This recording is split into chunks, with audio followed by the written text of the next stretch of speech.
Bonsoir, voici l'analyse technique du CAC 40 pour le 16 mai en clôture. Alors, ce soir, donc, alors là, voilà, je retrouve le calendrier économique. Alors, il faudra être attentif cette nuit. On aura un œil particulier sur le PIB du Japon. Ça a souvent une influence dès l'open. Après, alors, toujours pareil, l'Espagne, on regardera le PIB espagnol. C'est une petite stat, mais vu que encore une fois les caméras sont tournées, on regarde dessus avec toutes les émissions de bons. Euh, Bien sûr, les revendications chômage à 14h30. Ça c'est important alors ça j'aime bien l'indice de fabrication de la Fed à Philadelphie. Ça a aussi une belle influence.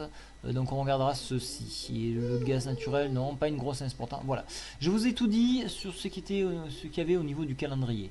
Maintenant nous allons passer au niveau du CAC. Alors comme vous avez pu le constater, la ligne Maginot que j'ai tracée ici, hein, l'oblique a bien fait effet encore une nouvelle fois. On rebondit dessus. Même si on a essayé de l'enfoncer, on a clôturé au-dessus. Donc ça commence à devenir de plus en plus solide. Hein. C'est vraiment un mur ici. Si on l'enfonce, bien sûr, on ira vers les 2995, pardon. Mais si on rebondit, ça peut être le point de départ d'une hausse. Alors, une hausse peut-être de faible ampleur, mais une hausse cependant. Alors l'optique voudrait qu'on aille chercher d'abord à casser ce haut du canal, et puis venir chercher, pourquoi pas, une résistance à 3200 points environ. Voilà, donc moi je pense qu'il y a peut-être quelque chose à faire ici, mais rien ne se traduit pour l'instant sur le graphique ici.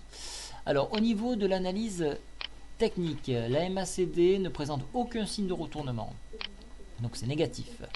Le stochastique, aucun signe de retournement et nous sommes en survente. Malgré la petite hausse que nous avons eue, vous voyez, c'est pas, on ne recoupe pas, donc il n'y a pas de signe de retournement. RSI 34,78, on est bas, mais bon, on peut encore baisser. Hein. Le rock'n'roll, alors, le direction de mouvement, aucun intérêt. Donc voilà, donc alors, pour les haussiers, bien sûr,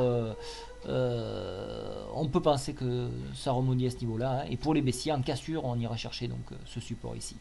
Voilà, je donnerai le détail des points, sur les points clés demain, enfin ce soir, pardon, en newsletter scalp. Alors je voulais vous montrer quelque chose. Ici, on est un petit peu en survente en UT10. Hein. Donc on peut peut-être envisager un rebond pour ceux qui jouent en CFD. Il y a peut-être quelque chose à faire ici en scalp. Voilà, donc c'était juste info. Par contre, regardez en UT15, on a encore un potentiel baissier. Donc pas la peine de courir et se jeter. Essayez d'être gourmand, d'attendre des points bas pour vous positionner. Voilà, donc je vous dis à ce soir et je vous envoie cette lettre quand je l'aurai remplie. Bonne soirée, au revoir.